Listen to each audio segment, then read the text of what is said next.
पुरुषार्थ कथा सुनो सुनो सिद्धार्थ कथा।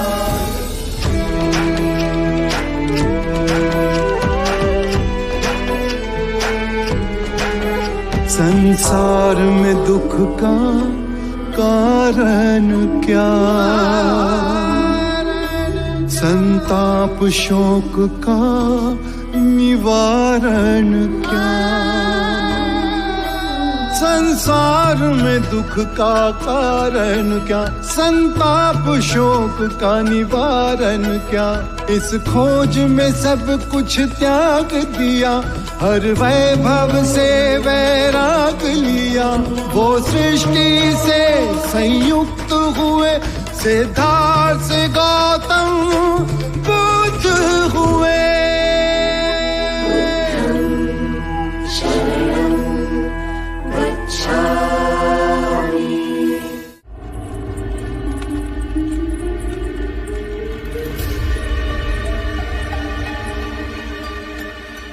ये क्या हो रहा है? भाइयों, आप लोग भोले लोग हो, आप लोगों को ठगा जा रहा है। कौन ठग रहा है हमें? वही बुद्ध और उसके भिक्षुक।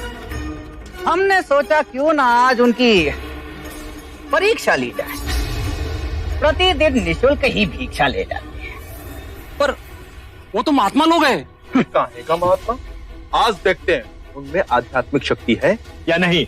यदि नहीं तो उन्हें धक्के मारकर राजगीर से बाहर निकाल देंगे। अवश्य। भाइयों सावधान, दो भिक्षुक इधर ही आ रहे हैं।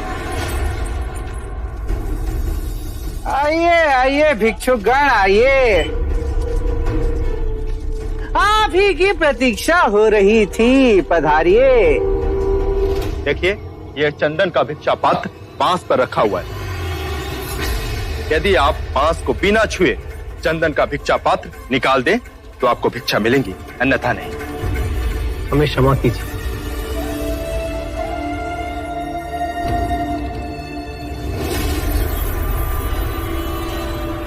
क्यों बंधु, समस्त गांव के समस्त तो बड़े महात्मा बने फिरते हो और एक छोटा सा कार्य नहीं कर सकते? कैसे करेंगे? ये धूर्त है, घमंडी है, पाखंडी है ये लोग। नहीं, ये पाखंडी नहीं, अपितु नपुंसक है, नपुंसक। तभी तो भिक्षुक बने फिर रहे हैं। पता है इसका गुरु, धूर्त गुरु बुद्ध भी अपनी पत्नी को आधी रात में छोड़कर भाग गया था। सत्य वचन। बस के आगे मेरे गुरु को एक भी अपशब्द कहा तो मेरे गुरु के चरणों की धूल भी नहीं हो तुम लोग। तुम्हें हमारी सिद्धि देखनी है। इस बांस के डंडे को बिना छुए इस चंदन के भिक्षा पात्र को मैं नीचे उतार लाऊंगा। साक्य मुनि सिद्धियों के प्रदर्शन को अटकाने का साधन मानते हैं, परंतु इनके लांछन का प्रति उत्तर देना ही होगा।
प्रभु प्रभु प्रभु प्रभु क्षमा कर दो प्रभु, प्रभु क्षमा करें। क्षमा किया। महात्मा अपना नाम तो बता दीजिए। त्रैत्या पुत्या। महात्मा महात्मा, जब तक आप हमारे हाथों ये पात्र ग्रहण नहीं करेंगे तब तक हम ये नहीं समझेंगे कि आपने हमें क्षमा किया। कृपया इसे ग्रहण करें।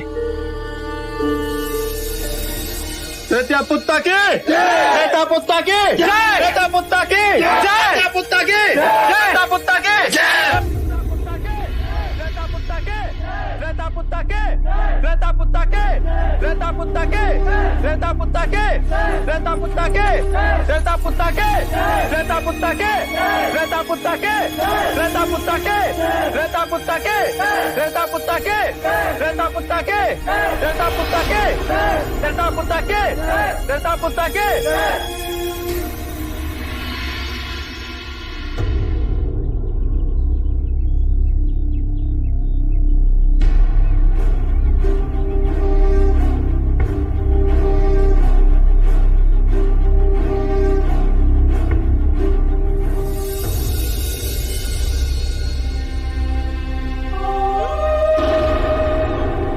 अब ये लोग धर्म को नहीं, व्यक्ति को पूजेंगे। धर्म का विनाश होगा और चमत्कारी पूजे जाएंगे। इसके बाद संघ के किसी भी भिक्षु ने अपनी सिद्धि का प्रदर्शन किया तो वो मेरा सहयात्री नहीं होगा।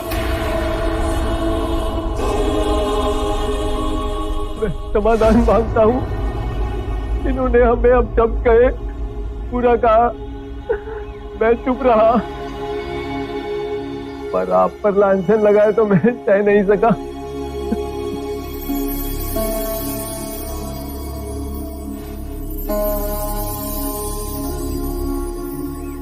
इन्होंने अपशब्द मुझे कहे, अपमानित मुझे किया, लांछन मुझ पर लगाए, पर मैं तो विचलित नहीं हुआ। तो तुम क्यों विचलित हुए? इन सभी को परम सत्य की ओर ले जाना है। यदि आप सभी भिक्षु सिद्धि प्रदर्शन में फंसेंगे तो अपने मार्ग से भटक जाएंगे।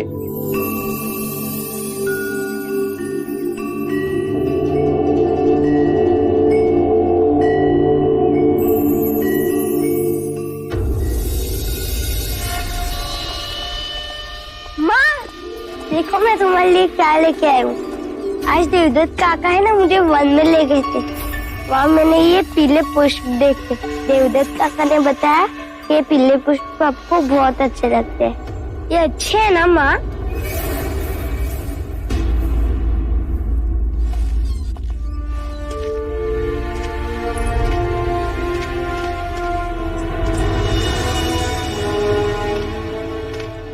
आज मैं देवदत्त से अत्यंत प्रसन्न हुआ।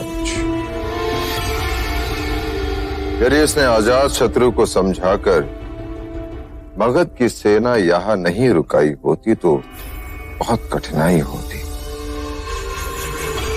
आने वाली शाक्य सभा में देवदत्त की इस उपलब्धि का व्याख्यान मैं अवश्य करूं। मैंने कहा था ना कि हमारा पुत्र देवदत्त बड़ा ही होनहार है। और महाराज, सिद्धार्थ के वनवास के बाद आपका सहारा देवदत्त ही तो है। देवदत्त, तुम अजात शत्रु से मिले, मगध के राज दरबारियों से भी मिले होगे। सिद्धार्थ के बारे में कोई बात हुई? सिद्धार्थ के विषय में बातें कैसे न होती महादेवी। अजात शत्रु तो स्वयं सिद्धार्थ के बढ़ते हुए प्रभाव से चिंतित है। सिद्धार्थ के विषय में चिंता?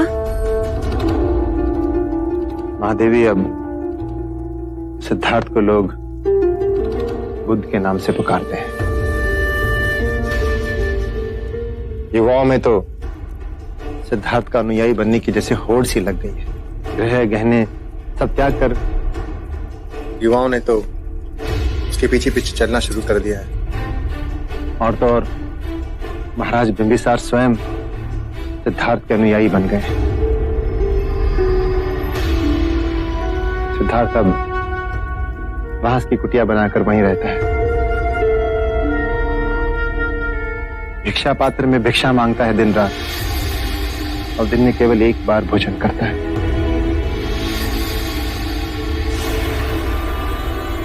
वीरदत्त, सिद्धार्थ ने हमारे लिए कोई संदेश भेजा? संदेश? क्या संदेश भेजेगा सिद्धार्थ? भूल गया है हमें महाराज।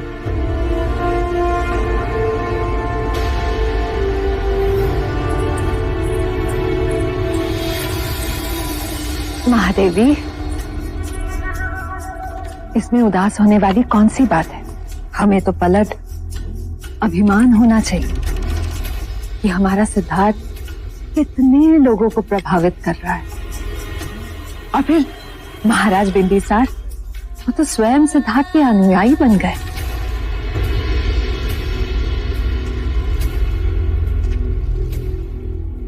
सिद्धार्थ कपिलवस्तु का महाराज न बन सका,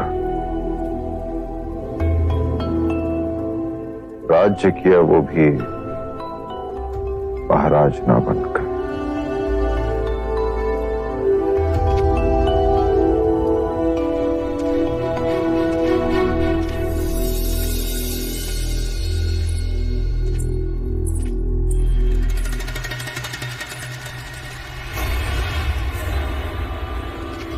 अजात शत्रु से तुमने ऐसा क्या कह दिया कि वो तुरंत मान गया?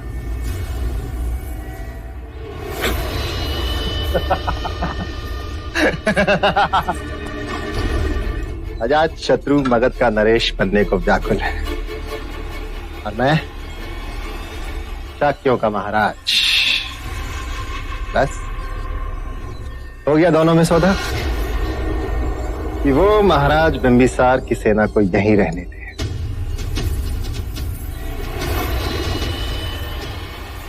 और फिर उचित अवसर पाकर मैं अपनी सेना को वेश बदलकर मगध की सेना के रूप में वहां भी भेज दूंगा।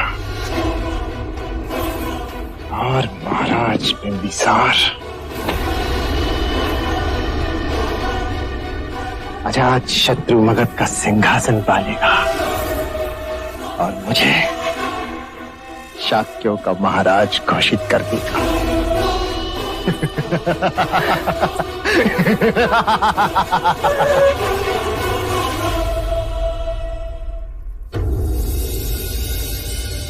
सिद्धार्थ को लोग बुद्ध के नाम से पुकारते हैं। बुद्ध के नाम से पुकारते हैं। राजगृह के युवा वर्ग में तो सिद्धार्थ का अनुयायी बनने की जैसे होड़ सी लग गई। गृह गहने सब त्याग कर गेरुआ धारण कर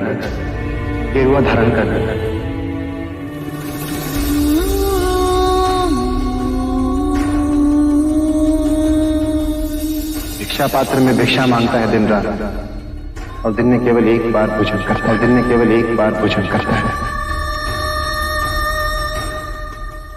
बांस की कुटिया बनाकर वहीं रहता है।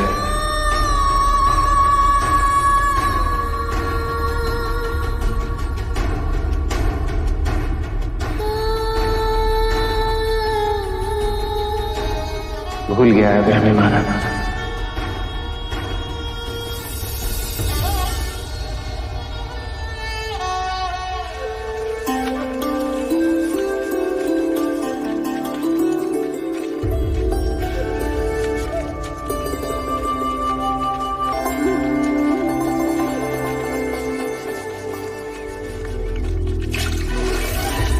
सारी दुनिया, जो आदमी लोगों की बसी बसाई गृहस्थियों को उजाड़ रहा है, लोग उसी की जय जयकार कर रहे हैं।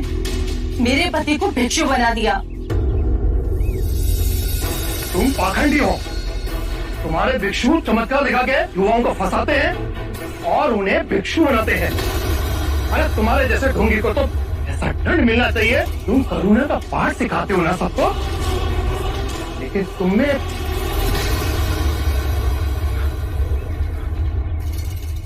करुणा है। मित्र,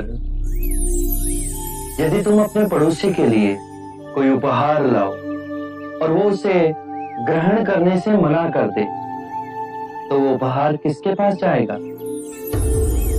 मेरे पास। उसी प्रकार जो तुमने मुझसे कहा, उस उपहार को मैंने स्वीकार ही नहीं किया, तो वो स्वयं ही तुम्हारे पास चला गया। अब शब्द भी बुरे कृत्य हैं, उनका कोई प्रत्युत्तर नहीं, पर उनकी प्रतिध्वनि अवश्य है, जो टकराव स्वयं आपके हृदय में जाती है। जिस प्रकार छाया मनुष्य का पीछा नहीं छोड़ती, उसी प्रकार बुरे कृत्य भी मनुष्य का पीछा नहीं छोड़ते, वो लौटकर दुख और बढ़ाते हैं। मैं यही कहता हूं, जागरूक होकर स्वयं को देखो। बुरे विचार, बुरे कृत्य स्वयं धीरे धीरे समाप्त हो जाएंगे।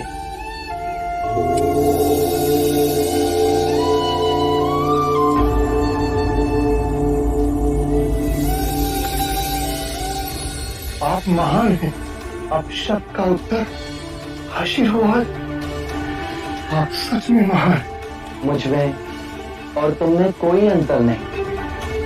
मैं जाग गया हूं, तुम भी जाग जाओ।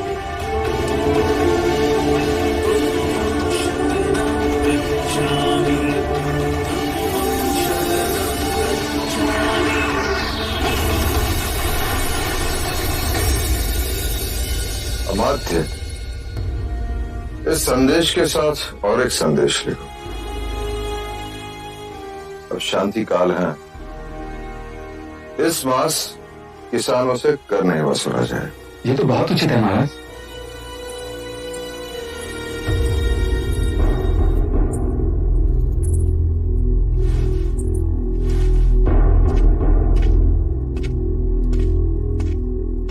क्या हुआ देवी? महाराज, यशोधरा ठीक तो है? बहुत दिनों से वो यहां भी नहीं आई। क्या हुआ उसे? मैं नहीं कह पाऊंगी, आप स्वयं चलकर देख लीजिए। यशोधरा,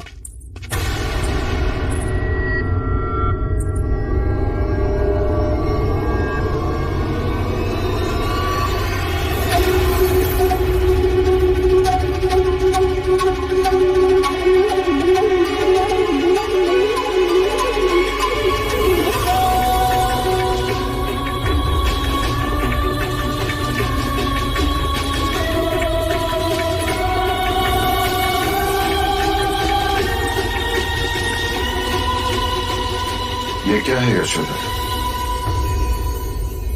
कितना समझाया मैंने इसे, पर ये अपने निर्णय पर अड़ी है। माँ और पिताजी, आप मेरे लिए दुखी ना हो। अपनी राज रानी बहू को इस दशा में देखकर हम दुखी ना हो पुत्री। मेरा श्रृंगार भी वो थे और मेरी रूप सज्जा भी उन्हीं के लिए थी। यदि उन्होंने सब कुछ त्याग दिया तो मैं उनका अनुसरण तो कर सकती हूँ ना। हमारी पुत्री इस कठोर धरती पर सोए, असहनीय है। जो उनका भाग्य वो मेरा भाग्य।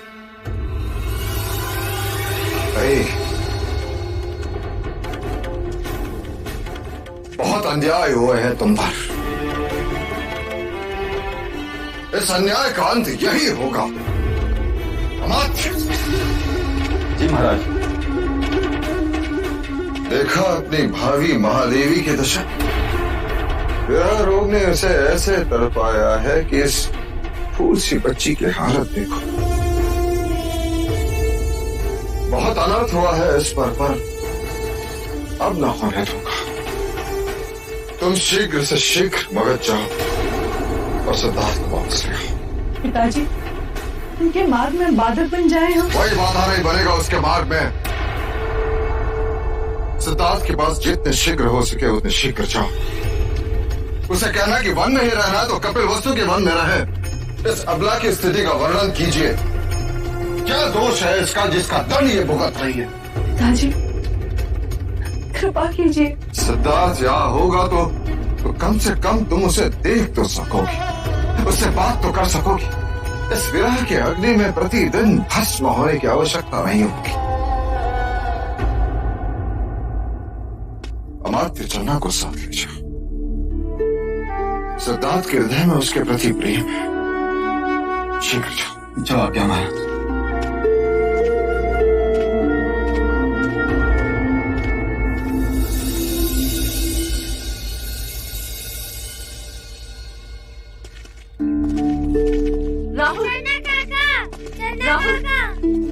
राहुल, चन्ना काका, इसको पिताजी को अवश्य दे देना और उनको कहिएगा कि मैं उन्हें देखना चाहता हूँ।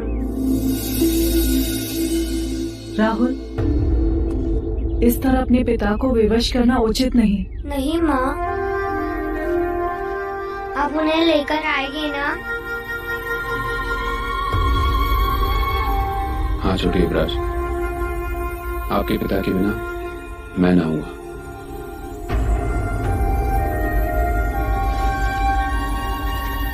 देवी, आप युवराज सिद्धार्थ के लिए कुछ भेजना चाहेंगी? कोई संदेश?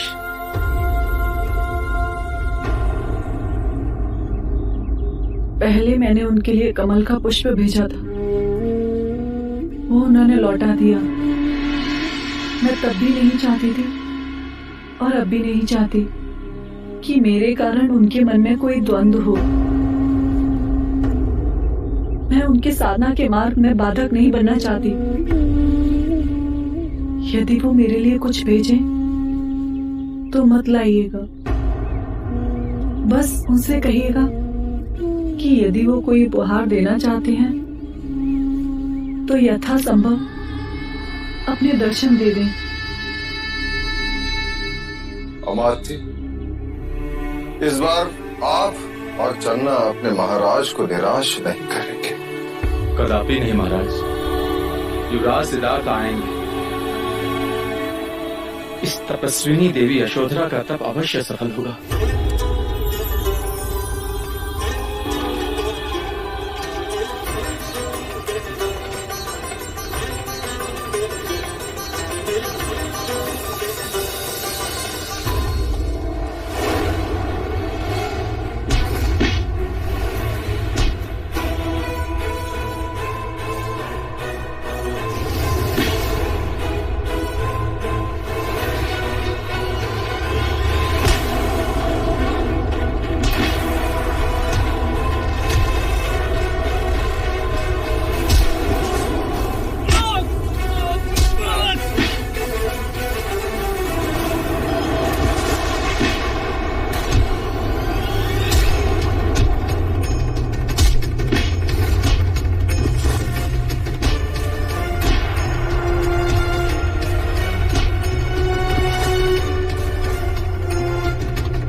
हमने छल से नहीं, बल से तुम्हें परास्त किया है।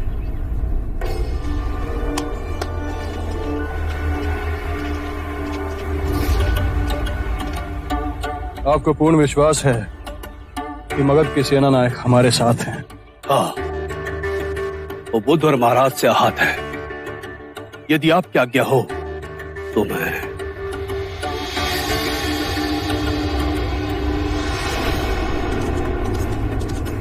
बुद्ध की लगाई हुई आग से इसका घर जलकर राख हो गया। सेना नायक का दामाद इसकी बेटी को छोड़कर भिक्षुक बन गया। जब इसने महाराज बिम्सार के सामने गुहार लगाई तो जानते हो उन्होंने क्या कहा? आपके दामाद ने दिशाहीनता को छोड़कर सही दिशा की ओर चलने का संकल्प लिया है। किसी के जले पे नमक छिड़कना कोई महाराज से सीखो।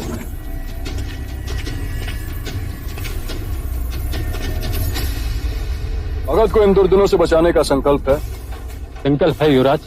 यदि हमारे विद्रोह को कुचला गया तो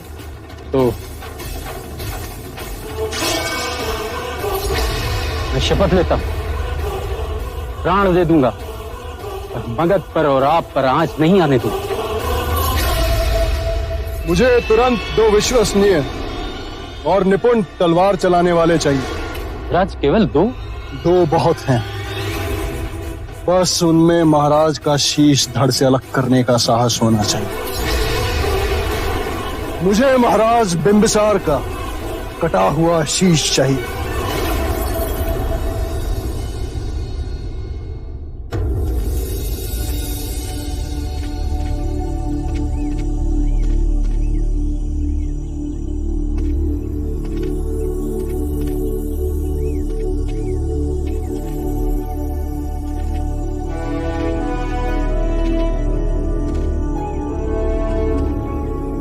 सुनिए, आपके बुद्ध कहाँ मिलेंगे?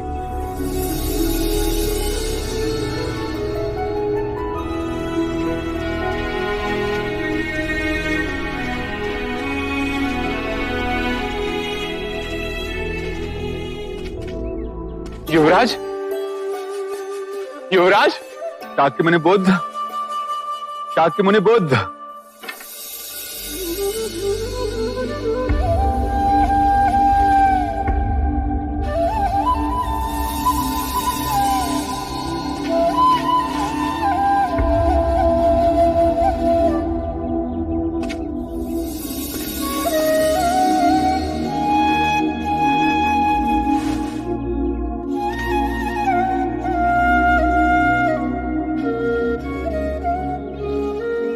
मेरे प्रिय भिक्षुओं,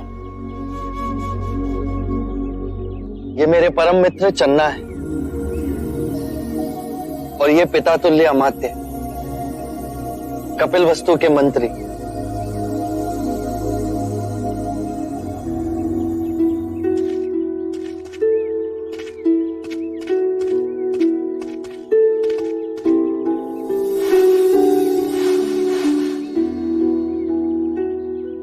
सात वर्ष हुए कपिलवस्तु छोड़े आपको।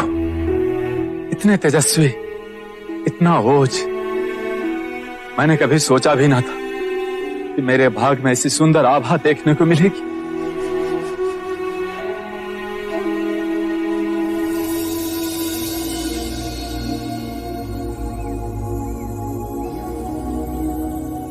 माता प्रजापति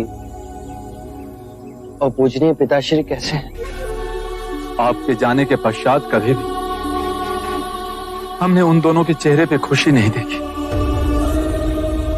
अब तो महाराज के स्वास्थ्य भी गिरने लगा है। शाक्यगण की सभा में वो अरुचि से जाते हैं।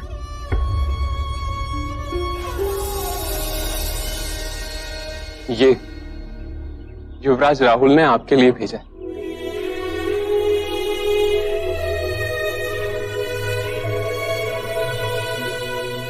राहुल अब इतने बड़े हो गए हैं कि अपनी मां से हट करके ये आपको देने के लिए कहा। आप ही की तरह प्रतिभाशाली, हर विद्या में निपुण, हर घड़ी आपको याद करना।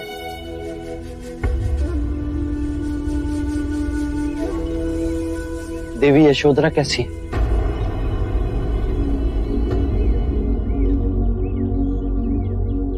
देवी यशोधरा के विषय में हम आपसे कुछ न कहेंगे। आप स्वयं कपिलवस्तु आइए और उनका हाल देखिए। मेरे सारे प्रश्नों के उत्तर मिलते ही लौट आऊंगा तुम्हारे पास, राहुल के पास।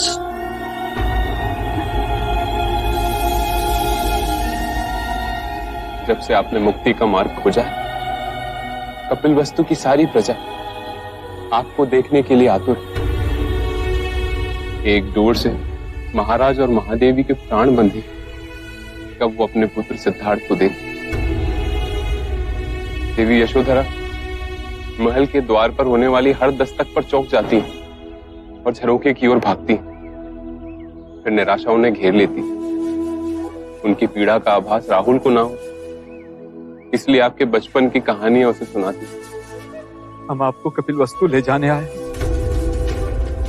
आप हमारे साथ आएंगे ना?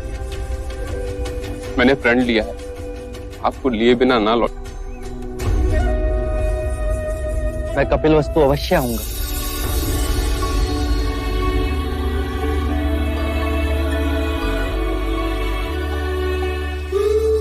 मैंने तुम्हें वचन दिया था यशोधरा, मैं तुमसे मिलने आ रहा हूं।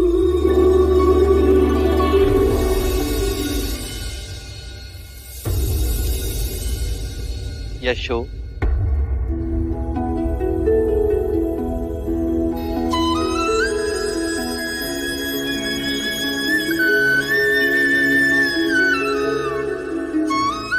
देखो मैं लौट आया, अपना वचन नहीं तोड़ा। रात्रि में गया, रात्रि में ही लौटा। ये रात्रि बहुत लंबी थी।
ये धुन मुझे दादी रानी ने सिखाई। कहती है कि पिताजी की प्रिय धुन है।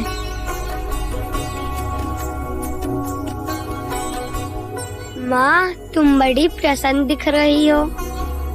हाँ, तुम्हारे पिताजी जो घर आ रहे हैं। सच माँ? हाँ, तुम्हारे पिताजी स्वयं मुझे स्वप्न में आकर कहकर गए।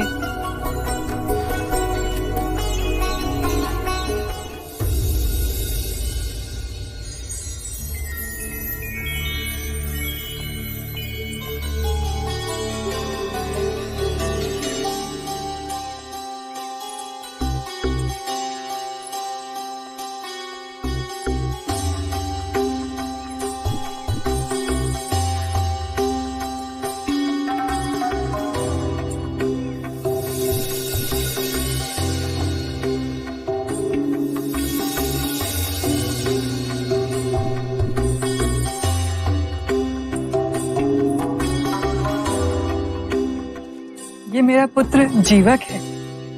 जब से तक्षशिला से वापस आया है, आपके दर्शन को व्याकुल है। आपके दर्शन को तो मैं भी आतुर थी। क्या अभ्यास करते हो?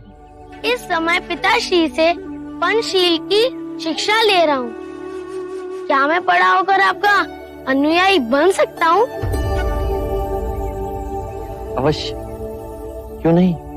पिछले कुछ दिनों से मुझे एक चिंता खाई जा रही कि इस ऊपरी जीवन, इस सौंदर्य और उससे मिली प्रतिभा, क्या इसका कोई मूल्य है? अगर एक दिन ये नहीं रहा तो फिर क्या होगा? धूप भी ढलती है आम्रपाली। इस जीवन में स्थिर कुछ भी नहीं, और यही अस्थिरता हमारे मन में गहरे दुखों को जन्म देती है। वस्तु या धन का मोह ना हो, परंतु अपने सौंदर्य का मोह हमारे मन की गहराइयों में जड़ पकड़कर बैठा है, जो अहंकार को जन्म देता है, उसे पालता है, परंतु ये क्षणिक है। जब तुम ध्यान में जाओगी तो पाओगी जो नश्वर है तुम उसे पकड़कर बैठी हो और तुम्हारे दुख धीरे धीरे विलीन होते जाएंगे। ऐसे सुख की अनुभूति होगी जिसे ना कोई काल छीन सकता है, ना ही आयु मिटा सकती है। मैं आपके बताए हुए मार्ग पे चलूंगी। आप मेरे अम्रवन के महल में पधारिए, मैं धन्य हो जाऊंगी। मैं अवश्य आऊंगा।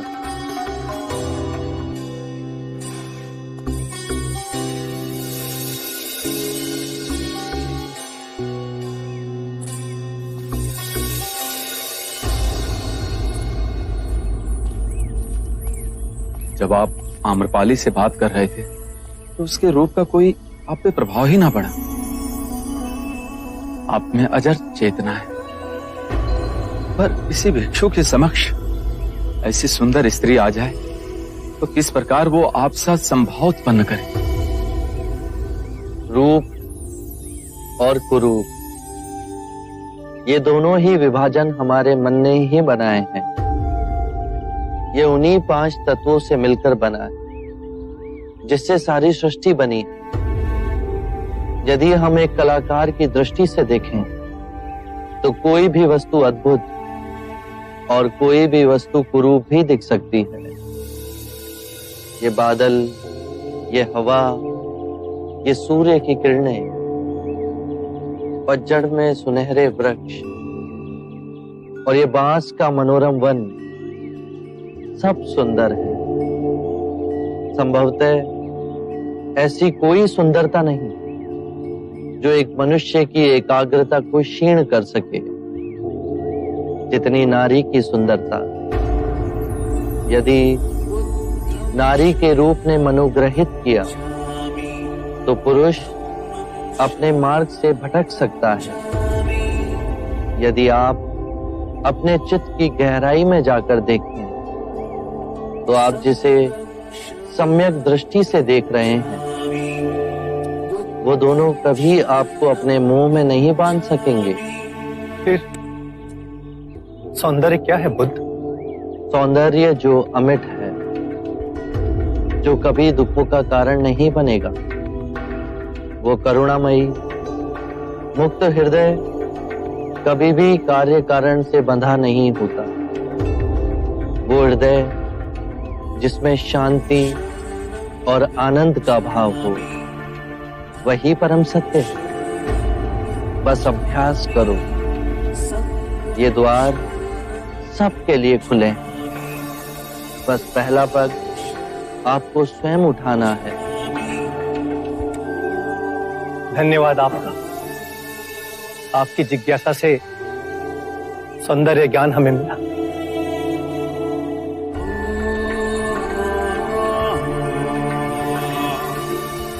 मैं भी क्या सोच कर आया था और देखो क्या हो रहा है। मैं बुद्ध को कपिल वस्तु ले जाने आया था, पर अब मैं स्वयं यहीं रहना चाहता हूं, आपके संग में, आपका भिक्षु बनकर। आप मुझे भिक्षु बनाएंगे ना?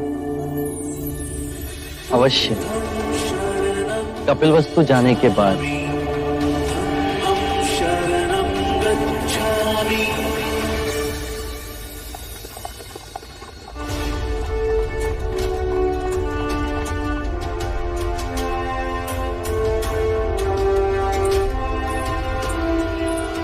प्रणाम महाराज, देवी अम्रपाली आपकी प्रतीक्षा कर रही है।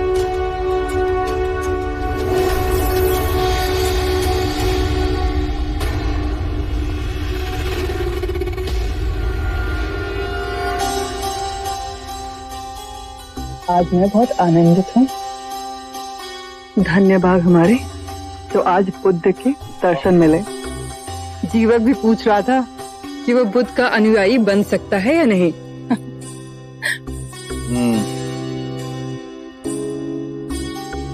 कोई नहीं मान सकता कि ये दोनों एक ही पिता के पुत्र हैं। एक पुत्र बुद्ध को पूछता है और दूसरा पुत्र बुद्ध को कोसता है।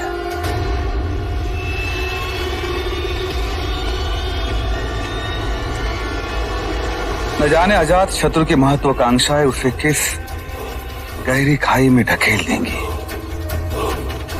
क्षत्रियों का धर्म केवल युद्ध करना नहीं है, शांति स्थापित करना भी क्षत्रियों का ही धर्म है।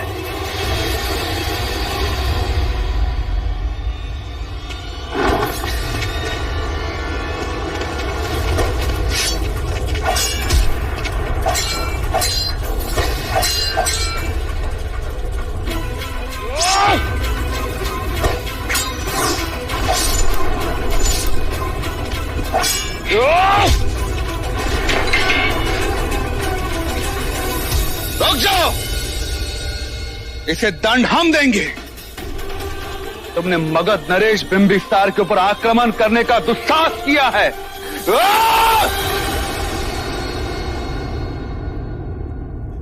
हम सब में वही चेतना की नदी है, परम ज्ञान का द्वार हम सब के भीतर है।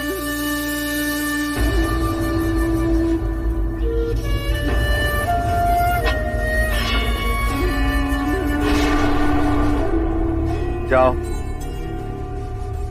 मैं तुम्हें जीवन दान देता हूं।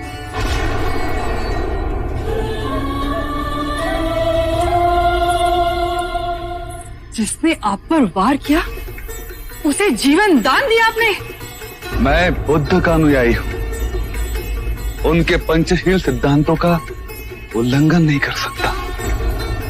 पर इससे पूछिए तो सही, ये आक्रमण आप पे किसने करवाया? जानता हूं उसे, जिसने ये आक्रमण करवाया। आरंभ हो गई निर्वाण प्रथा, सुनो सुनो ये बुद्ध कथा।